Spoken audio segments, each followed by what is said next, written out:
भारत में ऐसे कई किले हैं जो किसी न किसी वजह से मशहूर हैं और ऐसा ही एक किला है राजस्थान के भरतपुर में, जिसे लोहागढ़ का किला कहा जाता है। दोस्तों, इस किले की खासियत ये है कि इस पे कभी भी कोई भी इस किले को जीत नहीं पाया और इस किले का विजय विजय किला नाम रखा गया, क्योंकि इस किले के ऊपर अंग्रेज़ों ने भी काफ़ी चढ़ाई की थी, 13 बार चढ़ाई की थी, लेकिन इसमें आज तक कोई जीत नहीं पाया। दोस्तों, इस किले का निर्माण आज से लगभग यानी 300 साल पहले 19 फरवरी 1773 को जाट शासक महाराजा सूरजमल ने करवाया था और इस किले की सुरक्षा के लिए राजा सूरजमल ने इसके चारों ओर खाई खुदवाई थी और गारे की दीवारें बनवाई थीं, जो इस किले पर पहले बारूद का स्रोत अधिकतम रहता था। लेकिन उस समय इस किले पर कितनी भी बारूद के गोले फेंके जाते थे, लेकिन इस किले पर आज तक कोई असर नहीं हो पाया, क्योंकि इस किले के चारों तरफ गारे की दीवारें बनी थीं। जब भी कोई गोला यहाँ पे फेंकता था, वो गारे की दीवार में धंसकर मिस हो जाते थे, यानी कि कोई असर नहीं होता था उन गोलों का। तो दोस्तों, यही वजह है कि इस किले पर आज तक कोई विजय प्राप्त नहीं कर पाया और हमारे भारत में मात्र एक यही किला है जो अब तक विजय रहा है और इसको कोई आज तक जीत नहीं पाया। इस किले की खासियत इतनी बड़ी है कि इसको बस कभी कोई जीत नहीं पाया। दोस्तों, ये जो गेट है, यहाँ पे दिल्ली के लोगों ने चढ़ाई की थी और यहाँ पे आक्रमण किया था। आक्रमण करने के बाद में इस गेट को वो दिल्ली ले गए और यहाँ के राजा ने वहाँ दिल्ली पर चढ़ाई करके इस गेट को वापस ले आए, लेकिन इन्होंने वहाँ पे सूचना दी थी कि अपने गेट को वापस ले जाएं, लेकिन कोई यहाँ पे लेने नहीं आया, इसलिए इस गेट को यहीं पर लगा दिया गया और इस तरीके से यहाँ पे फिट कर दिया गया। ये अष्टधातु का गेट बना हुआ है और काफ़ी सुंदर गेट है।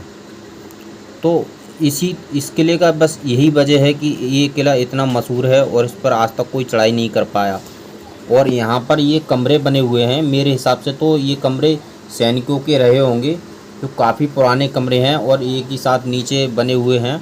और आपको एक बार दिखा देते हैं अंदर से भी, और काफ़ी पुराने हो गए हैं इनको, तो बस ये तो ऐसे समझ लीजिए गिरने की कगार पर हैं। और देखिए किस तरीके से इसकी डिजाइनिंग की गई है। कम से कम इसको तो लगभग 300 यानी कि 290 साल हो चुके हैं इस किले को, तो काफ़ी पुराना किला है। आप देख लीजिए और आपको अंदर दिखाते हैं एक बार। देखिए कितना पुराना किला है और ये सैनिकों के कमरे रहे होंगे, कक्ष रहे होंगे जिसमें सैनिक रहते होंगे, और ये बहुत पुराने कमरे हो गए। और ये एक ऊपर का, हम ऊपर आ गए हैं और ऊपर देखिए आप, इसके अंदर जो छोटी छोटी मूर्ति बनाई गई हैं, कितनी कला से ये हर किसी की मूर्ति बनाई गई हैं। और आप देख सकते हैं आज की टेक्नोलॉजी में भी कोई इस तरीके की मूर्ति नहीं बना पाएगा। और यहाँ पे सबके नाम भी लिखे हुए हैं, नाम के साथ साथ मूर्ति भी बनी हुई है। जिस तरीके से कोई युद्ध वगैरह करता था तो उसका फ़ोटो यहाँ पे बना दिया जाता था और नाम भी लिख दिया जाता था यहाँ पे। तो काफ़ी अच्छा लग रहा है, इस तरीके से लग रहा है जैसे कोई तस्वीर बना दी हो, तस्वीर की एल्बम हो। और आप देख सकते हैं कितना पुराना है, बहुत ही ज़्यादा पुराना है। तो 300 साल के आसपास हो चुके हैं इसको।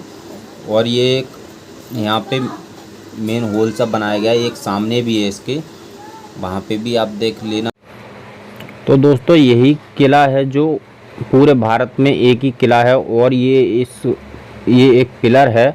और जितने भी यहाँ पे परिवार थे, राजा महाराजा, उनके सबके नाम यहाँ पे मिलेंगे। जितने भी इस किले पर राज कर चुके हैं उनकी पीढ़ियों के नाम इस पिलर पर लिखे हुए हैं। आप देख सकते हैं काफ़ी बड़ा पिलर है और यहाँ पे हर किसी का नाम यहाँ पे लिखा गया है। और जितनी भी पीढ़ी इस किले पर राज कर चुकी है ना, उनके सबके नाम इस पिलर पर हैं। तो आपको आप बताना है कि आप यहाँ पे आना चाहोगे तो हमें कमेंट करके ज़रूर बताना। और इसका एड्रेस आपको कमेंट में डिस्क्रिप्शन में भी दे दिया जाएगा। तो ये कुछ अंदर का सीन है। और देखिए पंखा भी देखिए आप, कितना पुराना पंखा है और आज की डिज़ाइन में तो ये मिलेगा नहीं यहाँ पे। तो अंदर से तो काफ़ी आलीशान बना हुआ है ये, और बहुत ही ज़्यादा अट्रैक्टिव यहाँ पे लग रहा है, एक आलीशान महल की तरह आप देख सकते हैं। तो अंदर से आके तो बहुत ही अच्छा लग रहा है, और ऊपर भी काफ़ी सुंदरता यानी कि काफ़ी अच्छा बना हुआ है। और उसके और पास जो झील है ना, चारों तरफ पानी भरा हुआ है, उस पर कोई दुश्मन आक्रमण नहीं कर सकता। तो और देखिए ये पिंजरे हैं, कितना सुंदर पिंजरा है यहाँ पे बना हुआ है, आप देख सकते हैं। और इसके अंदर एक चिड़िया भी दिख रही है। और अब हम आपको वो जगह दिखाएंगे जहाँ पर राजा बैठते थे, अपना जो कुछ फैसला करते थे वहाँ पर बैठ के, ये वो है।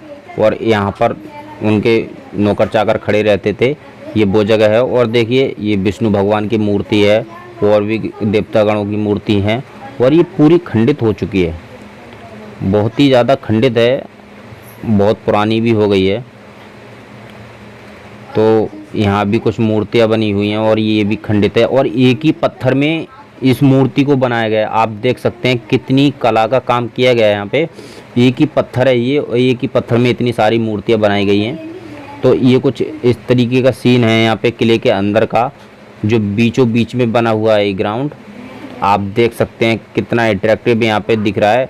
जो आता है ना बस एक बार आता ही रहता है। और ये कुछ डिटेल्स लिखी हुई है यहाँ पे, जितने भी यहाँ पे राजा राज कर चुके हैं, यहाँ पे उनकी डिटेल लिखी हुई है। महाराजा सूरजमल का मुख्य लक्ष्य यह था कि भरतपुर की एक ऐसी मजबूत, आप देख सकते हैं, आप पढ़ लेना एक बार रोक करके वीडियो को, काफ़ी अच्छी यहाँ पे लिखा गया है। और भी लिखे हुए हैं आगे, जिन जिन लोगों ने यहाँ पे राज किया था उनके बारे में यहाँ पे सब लिखा हुआ है। आप देख सकते हैं इन पे सब पे लिखा हुआ है यहाँ पे, तो आप देख सकते हैं।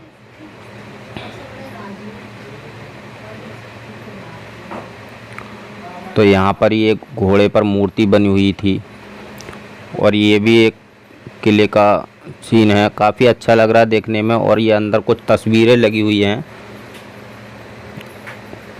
तो ये घुड़सवार है,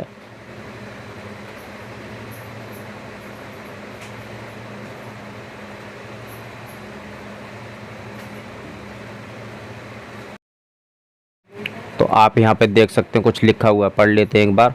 लोहा निर्माण भरतपुर के किले को बनाने का काम सन 1932 सन 1773 ईस्वी में आरंभ हुआ।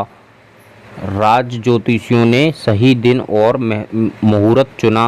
गर्भधुन में श्री गिरिराज महाराज, तो आप पढ़ सकते हैं इसको रोक करके एक बार। और ये एक तोप है, और ये एक हनुमान जी की मूर्ति बनाई गई है यहाँ पे, ऊपर है ये, सबसे ऊपर हनुमान जी की मूर्ति है। ठीक है, आप देखते रहना, आपको यहाँ पर और भी बहुत कुछ देखने को मिलेगा। तो ये चारों तरफ का सीन है।